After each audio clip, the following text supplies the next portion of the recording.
The driver dropped me at the foot of the drive, a long, winding path that disappeared into a thicket of ancient, gnarled trees.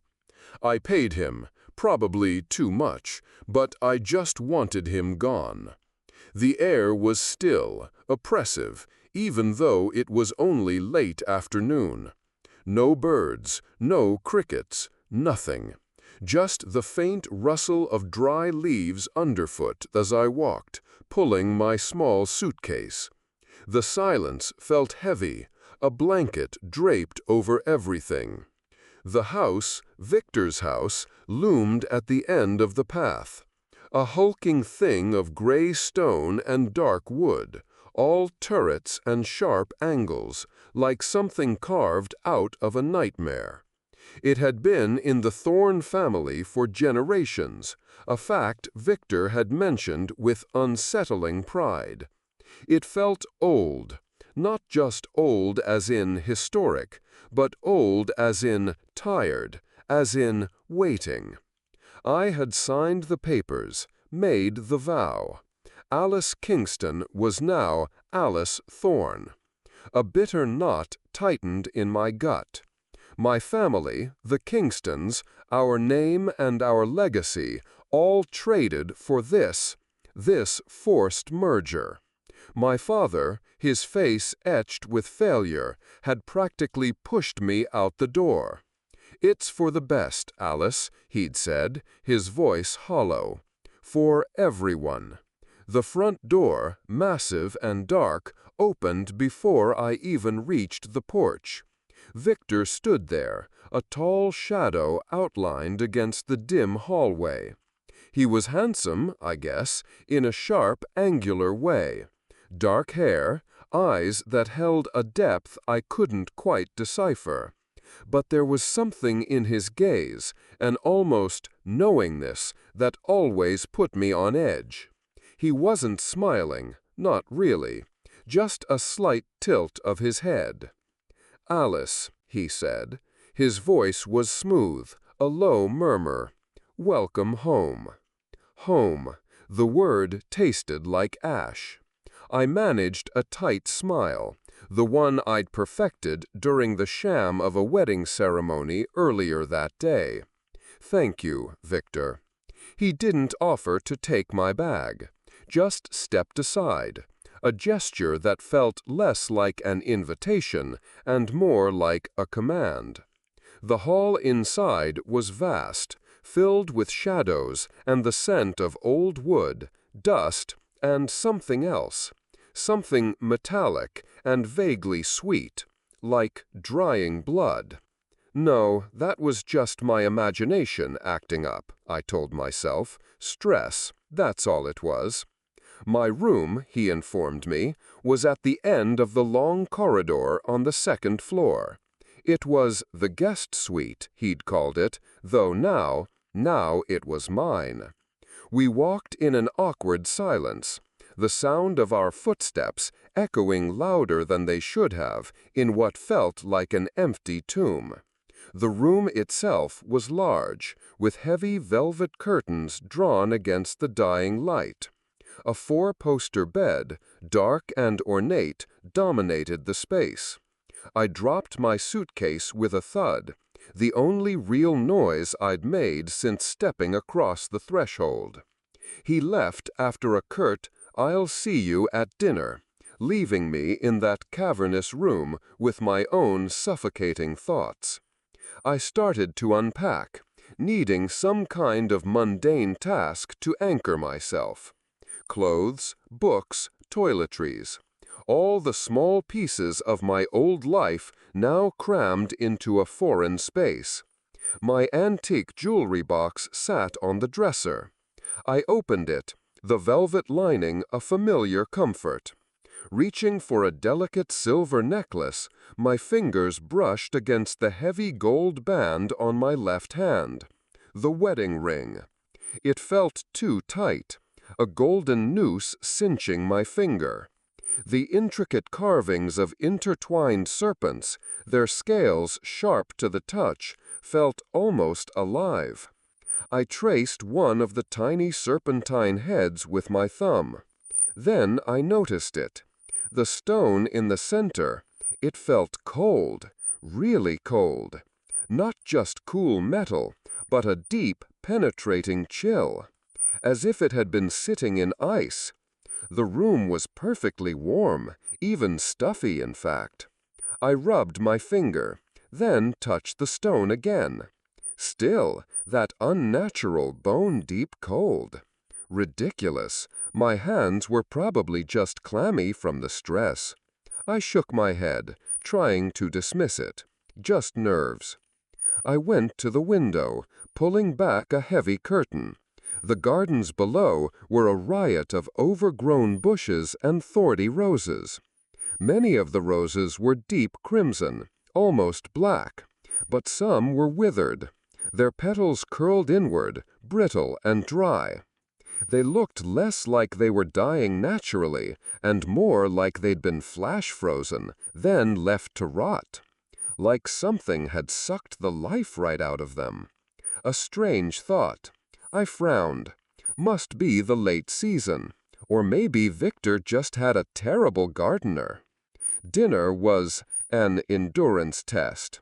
Victor was polite, almost excessively so. His words were precise, his fork movements measured.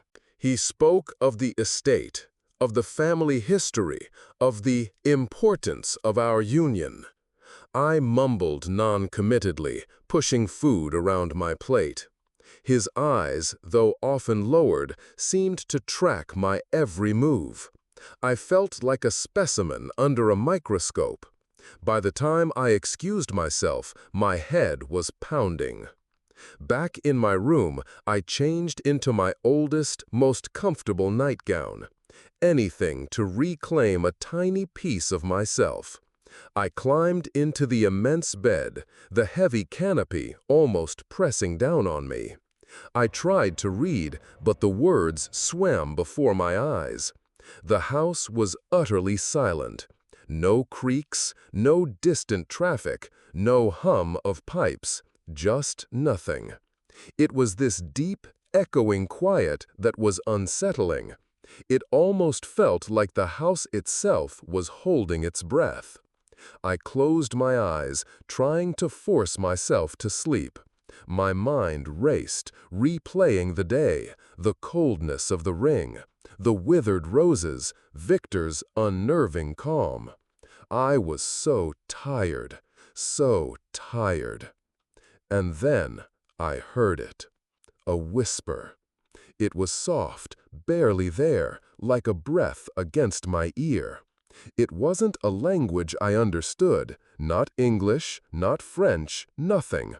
Just a collection of low, guttural sounds, like a rustle of dry leaves, but closer, right next to my pillow. A cold gust, I felt it on my skin, and my heart jumped. I stiffened, every muscle in my body locking up. It was so close, I could almost feel phantom lips. My eyes snapped open. I fumbled for the bedside lamp, my hand shaking. The room flooded with a soft, warm glow. Nothing was there. The curtains were drawn, the door was closed, the furniture was exactly where it had been. The emptiness stared back at me. My breath hitched in my throat. No, I whispered to myself, the sound barely audible. No, no, no. It had to be my imagination, just extreme stress. The ring, the cold ring. I was just overly sensitive, exhausted. My mind was definitely playing tricks on me. I couldn't go back to sleep, not after that. My throat felt dry, papery. I needed water. I needed to move. I crept out of bed, careful not to make a sound. The hallway was a long, dark tunnel. I moved quickly, my bare feet silent on the cold marble. As I reached the grand staircase, I saw a sliver of light under the library door on the ground floor. Victor, still awake. Reading, probably.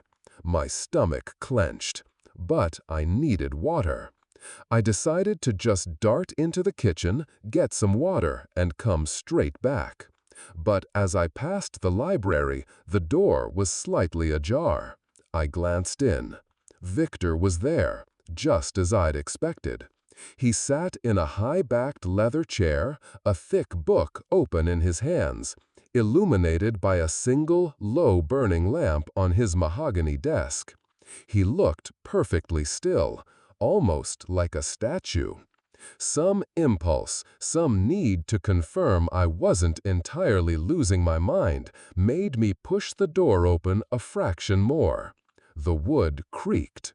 Victor's head lifted, slowly, his dark eyes meeting mine. His face was devoid of surprise or even curiosity, just an unnerving calmness.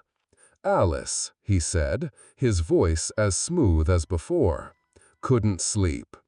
I hesitated, feeling foolish, but the memory of the whisper, the coldness, it felt so real. I heard something," I started, my voice a shaky whisper. "A sound, in my room, and the ring earlier, it was so cold, unnaturally cold, like ice." Victor lowered his book, placing it meticulously on the desk. He didn't speak for a moment, just watched me, his expression unreadable. Then a faint smile, almost imperceptible, touched the corners of his lips. It wasn't a warm smile, it was something else. "You're starting again, Alice," he said, his voice soft, almost sympathetic, but there was a hard edge beneath it. "You seem quite stressed about this marriage. Perhaps you should try to rest." My jaw tightened. "I'm not stressed," I shot back, a little too fiercely. "And I really did hear it. I wasn't imagining things. It was right there, next to my ear." He just shook his head, that faint smile still playing on his lips. And then he stood up, moving towards me with a slow, deliberate grace. My heart started to beat faster. He raised a hand, and I instinctively flinched, but he just gently placed his palm against my cheek. His fingers brushed my skin. His wedding ring, identical to mine but bigger, was on his finger, and its cold metal scraped lightly, too lightly, against my skin just below my eye. But it wasn't cold, it was warm, unnaturally warm, a strange, almost feverish heat. I sucked in a sharp breath and recoiled, ripping my face away from his touch. I could still feel the warmth, a lingering, ghostly heat on my cheek. It felt wrong. Everything felt wrong. "I think you're tired, Alice," he repeated, his smile unwavering. "A good night's sleep will do wonders." I didn't say anything. I just turned and practically ran, not daring to look back at him. My bare feet pounded on the marble, up the stairs, down the long corridor, until I burst into my room and slammed the door shut, locking it with a frantic click. I leaned against the door, panting, my eyes darting around the room, searching for, I don't know what, the whispers, the cold, his warm ring. My own sanity felt like it was crumbling. I pushed myself off the door and went straight to the mirror above the dressing table. My reflection stared back at me, hair disheveled, eyes wide and bloodshot, full of a fear I'd never seen before. My face was pale. I looked broken. I felt a surge of anger, a fierce desire to push back against this growing madness.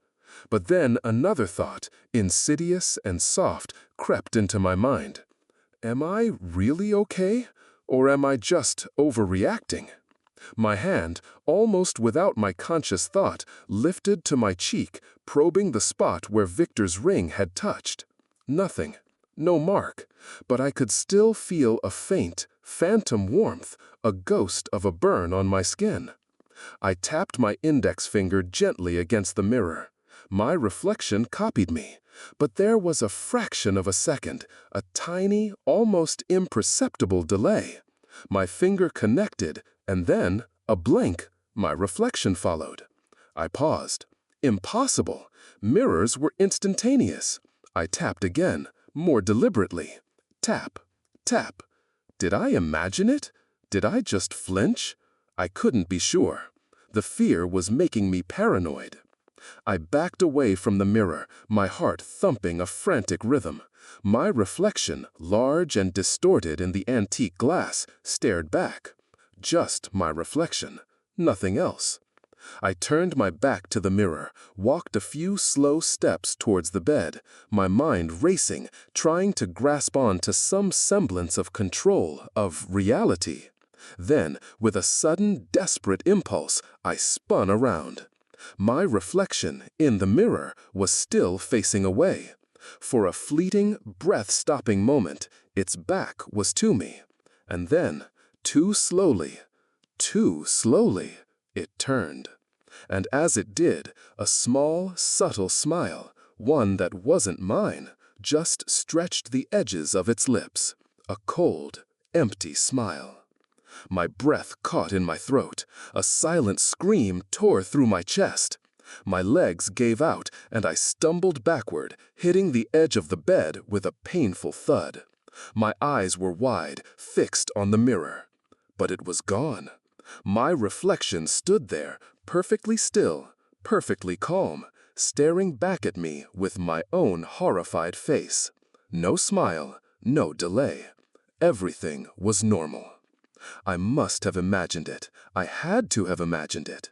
The exhaustion, the stress of this forced marriage, Victor's constant manipulations, it was getting to me. I was losing it. I curled up on the bed, my arms wrapped around myself, trembling. I needed to clear my head, to prove to myself that I wasn't insane. I pulled out my phone, my fingers fumbling with the screen. I scrolled through the photos, then found it. A short video clip from the wedding, taken by my younger cousin. A shaky, candid shot of the ring exchange. I played it, zoomed in on Victor's hand as he slid the ring onto my finger. The camera shook, my heart thudded. The image was a little blurry, but I could still see everything. His long, elegant fingers, the glint of the gold ring. And then I saw it. A snake. A small, intricately tattooed snake, deep blue, coiling around his middle finger, right next to the wedding band. It was tiny, almost hidden, but undeniably there. I stared. My eyes burnt. Victor didn't have a tattoo. I was sure he didn't have a tattoo. He was too formal, too conventional in his presentation. I rewound the video, played it again. And there it was, clear as day, a dark blue coiled serpent, on his finger. I paused the video, looked, but this time, it was gone. Just his bare skin. My breath hitched. I rewound again, played, flicker. There, it's there. I swore I saw it. Blue ink twisting. Then I played it again, and it wasn't there. My mind reeled. What in the actual hell? My memories, the video. What was real? What was happening? I scrolled through other snippets of the wedding footage, frantic now. In one shot, a fleeting glimpse of my own hand draped in lace. For a split second, I saw it again.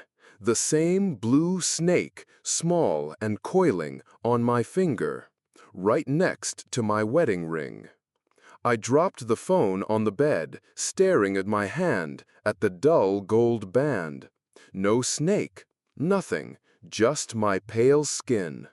My heart was galloping, a frantic drumming in my ears. Sweat beaded on my forehead. My mind was breaking, fragmenting. I needed answers, now. My fear had a sharp, cutting edge of desperation. After what felt like hours, listening to the agonizingly slow tick of my antique wall clock, I heard a distant creak from downstairs. Victor, finally going to bed. I waited. 10 more minutes. Then 20. The house settled back into its suffocating silence. I slipped out of bed, careful not to make a sound. The lock on my door was flimsy at best. I tiptoed down the long, dark corridor, my heart a frantic drum against my ribs. Down the grand staircase. The library door was now closed, but I remembered seeing the light. I pushed the door open, slowly, a barely audible rasp of wood against wood. The lamp Victor had been using was now off, but a pale moonlight, cold and sharp, streamed through the tall windows, casting long, distorted shadows across the room. The air was thick with the scent of old paper and something else, a faint, sweet mustiness that seemed to cling to the very fabric of the old world. His desk. I remembered the music box he'd mentioned once, a family heirloom. I scanned the surface, my fingers brushing over ancient leather-bound books, dusty papers. And there it was, tucked in a corner, a small, dark wooden music box, intricately carved. It looked old, really old. My hand trembled as I reached for it, my fingers ghosting over the cool, smooth wood. I snapped it open. A delicate, tinkling melody began. It was a waltz, hauntingly familiar, but I couldn't place where I'd heard it. Inside, instead of the usual tiny ballet dancers, were two small wooden figures, a man and a woman, stiff and unsmiling, twirling in slow circles. My breath hitched. They were crude but undeniably recognizable. The man was tall, with a severe, dark cut to his hair, just like Victor. The woman, with her flowing gown and delicate features, was me, a tiny, emotionless version of me. My eyes fixated on the male figure. On his chest, a faint, almost invisible carving, a snake, a tiny, coiled serpent, just like the one I'd seen, or thought I'd seen, in the wedding video. The same deep blue color, somehow rendered into the dark wood. My blood ran cold. The music box played on, the melody sweet and heartbreakingly melancholic. The two figures danced, closer and closer, their wooden forms grinding against each other. Then, with a soft click, the music stopped. The figures, mid-twirl, simply toppled over. They fell onto the velvet lining, motionless, lying one on top of the other, faces pressed together. They wouldn't dance again. I stared at them, a heavy, suffocating weight pressing down on my chest. This wasn't a toy. It was a story. A very real, very terrifying one. I closed the lid of the music box with a soft click. The room was silent again, but the waltz, the haunting, melancholic waltz, it didn't stop. It played inside my head, clearer than ever, echoing in the deafening, oppressive quiet. The waltz, that horrifying, sweet melody, was still playing in my head. It clung to the corners of my mind, a ghost of a tune, even as I stared at the closed music box on Victor's desk. My chest felt tight, like someone had wrapped a bandage too tight around my ribs. A story, I knew it was. A story, and I was in it. I crept back to my room, the silence of the marble stairs and long hallway pressing in on me. I didn't know what time it was, but the moon had moved across the sky, painting the windows in paler, colder light. My diary, that's what I needed. Something, anything, to ground myself. to ground myself down, what I'd seen, what I'd felt, before my mind decided to blur it all again. I spent the next morning in a daze, trying to force myself into some kind of routine. It was supposed to help, right? Give me a semblance of control. I ate a breakfast I barely tasted. Victor silent across the grand dining table, his gaze unsettling. Then I retreated to my room, pulling out my old fountain pen and a fresh notebook. I wanted to write to my sister, Clara. Tell her everything, or at least try to. I uncapped the pen. The metal nib, etched with an old family crest, gleamed. I dipped it into the small bottle of ink. A dark, rich black, familiar. But when I brought it closer to the paper, a strange smell hit me. It wasn't the earthy, slightly metallic scent I usually associated with ink. This was sharper, more acrid, like something like blood and rusted iron. I frowned, sniffing again. It was definitely there.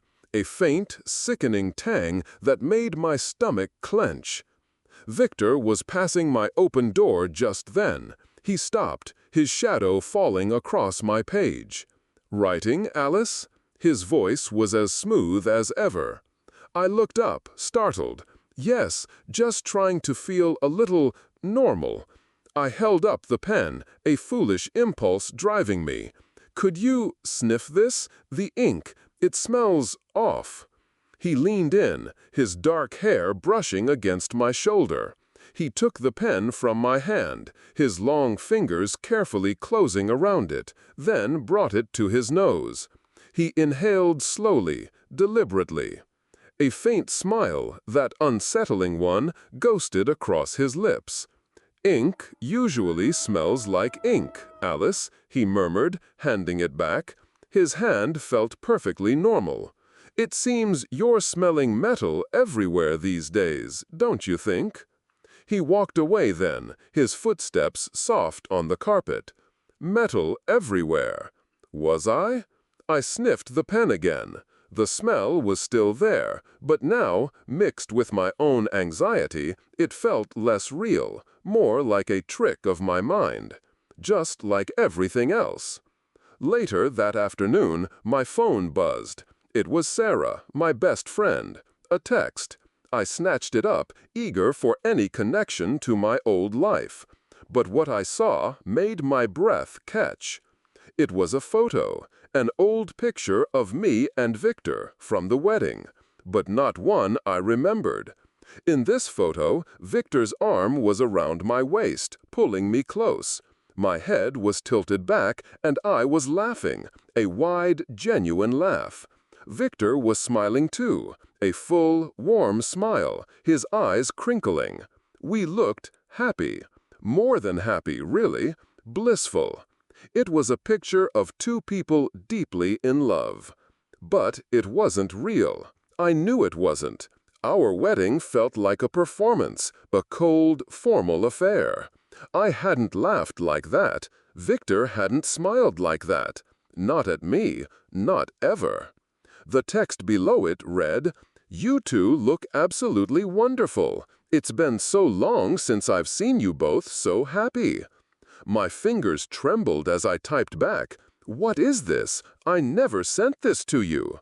The reply came almost instantly. "What's wrong? Still not over what your aunt said? I deleted the photo for you." My aunt? What was she talking about? I hadn't spoken to my aunt in months, and I certainly hadn't asked Sarah to delete any photos. I tried calling her, but the call wouldn't go through. Just a series of broken beeps, then a flat tone. Tried again. Same thing. The phone was working fine just moments before. My heart began to pound with a frantic urgency. Someone or something was messing with my memories, and now my friends were involved. I needed to clear my head. The library. It felt like the only place in this house that held some kind of truth, even if it was buried deep. I wanted to find more, anything. The thought of that music box and the diary I'd seen in the previous chapter pulled me towards its dark, quiet corridors. I went down to the library. The sun was setting, casting long, bruised shadows through the tall windows. The air was heavy, thick with the smell of old paper and the constant, faint, metallic tang that I swear was everywhere. I pulled a book from a high shelf, a heavy, leather-bound volume on ancient architecture. Maybe if I focus on something mundane. I opened it, but the pages were stuck together. Not just lightly, but firmly, almost glued.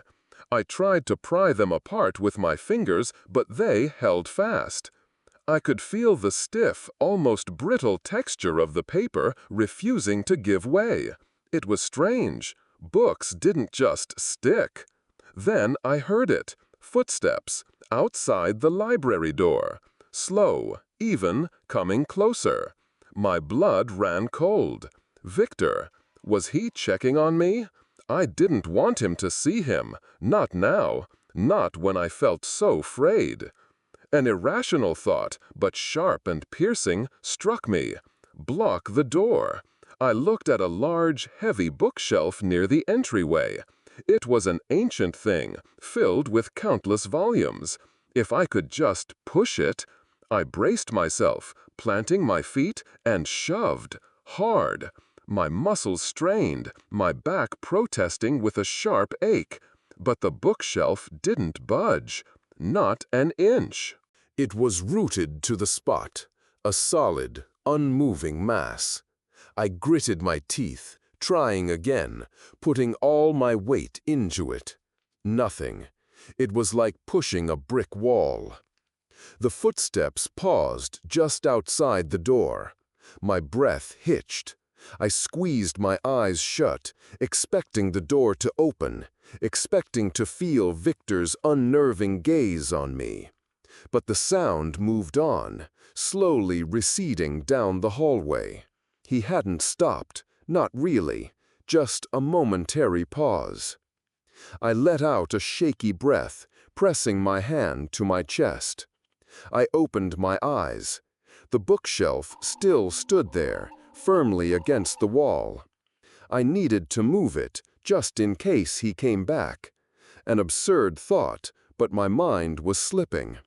I tried again, pushing with a tentative hand. This time, the bookshelf slid with barely a whisper, gliding effortlessly across the polished wood floor.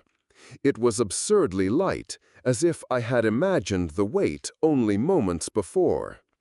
It moved so easily, almost frictionless, coming to rest precisely where I wanted it, blocking the door. Not a sound. My stomach churned. "No," I whispered, the sound hoarse. "No, no, this isn't how it is." Things weren't just changing their physical properties. They weren't. I pushed the bookshelf back. It slid just as easily. I tried again, pushing it firmly, then lightly. Each time, it responded with no effort. It had been immovable, then lighter than air. Only when I needed it to be heavy, when I felt it needed to be heavy, did it become so. My head throbbed. I looked around the room, trying to find some anchor, some proof that my senses hadn't betrayed me entirely.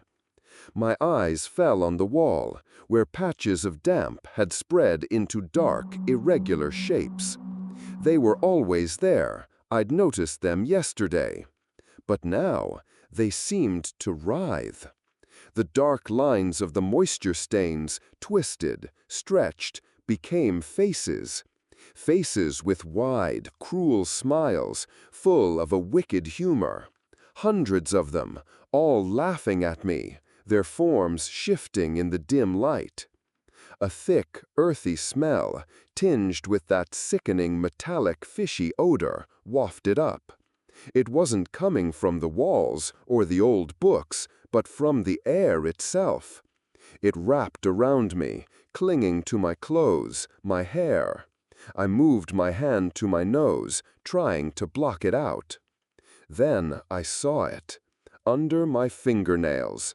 A dark, black substance, like hardened ash or charcoal. It wasn't dirt. It was ingrained, deep beneath the nail bed, a part of me.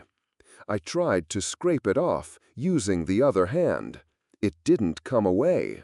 Instead, as I rubbed at it, tiny tendrils of black seemed to spread further under the skin, like roots. Panic surged through me. I ran to a small powder room off the library, turned on the tap, and thrust my hands under the cold stream. I scrubbed harder and harder, rubbing until my skin was raw and red. My nails ached. But the blackness remained, darker, deeper, refusing to wash away. It felt like it was growing from within me. That night, sleep finally dragged me under, but it was a restless, tormented thing. I was in a garden, a wild, overgrown place, not unlike Victor's outside. But this one was lush, ancient, filled with trees laden with fruit. Apples, bright red and plump, hung heavy on the branches. I reached out, my fingers closing around one, cool and smooth. I brought it to my mouth, took a bite. The taste was syrupy, sweet, intensely so. But the core, it was hollow. And from the empty center, a small, dark snake, impossibly thin, uncoiled itself, its tiny head protruding from the stem of the apple. I bolted upright in bed, a silent scream tearing through my chest. My heart hammered against my ribs, a frantic drum. The room was dark. Alice. Victor. He was standing beside my bed. I hadn't heard him come in. He said nothing else, just leaned down, his face a shadow, and pressed a light kiss to my forehead.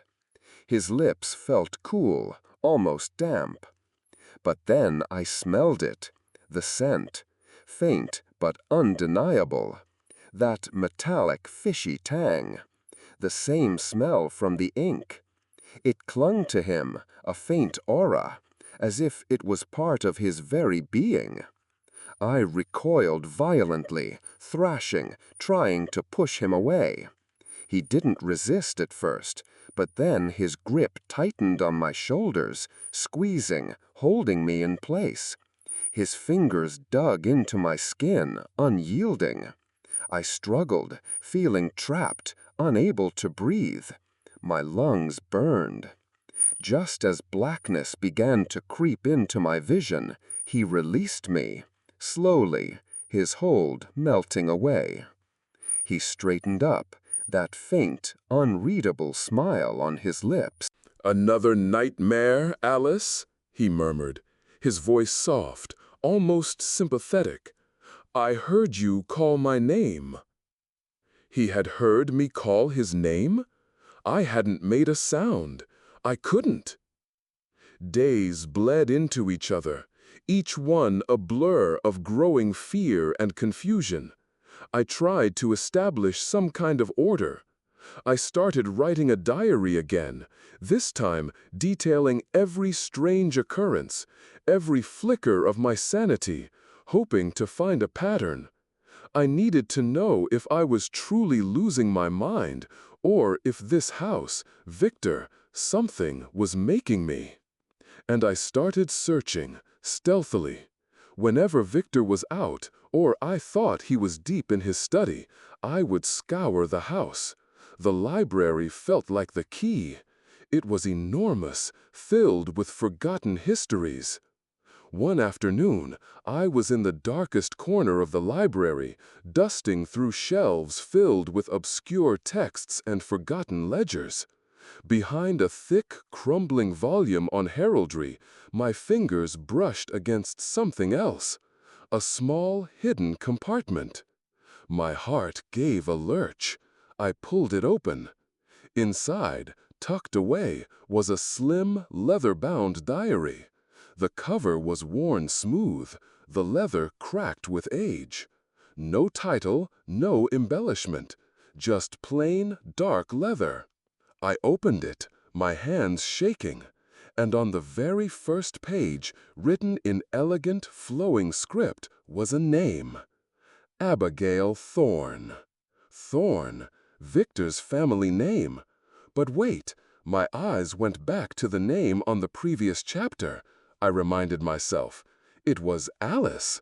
No, my first name was Alice, but back then I was still reading about Abigail. Had the blueprint given her the name Alice? I needed to check. The blueprint says, Chang do gi mot kai ten quan tuk chin la Alice. Da la chu vit ko mot ngoi funuk ten Abigail to tien kuko. Okay, so Abigail wrote it, and the name Alice was on the first page, perhaps as a dedication or something. This felt like a twist. My own name, Alice. Then I read the first entry, Abigail's hand. She wrote of arriving at the Thorne estate, of her arranged marriage, of the strange, unreadable man she had to marry. She wrote of the house, of the way it seemed to watch her, of the whispers she heard at night, and of her growing fear.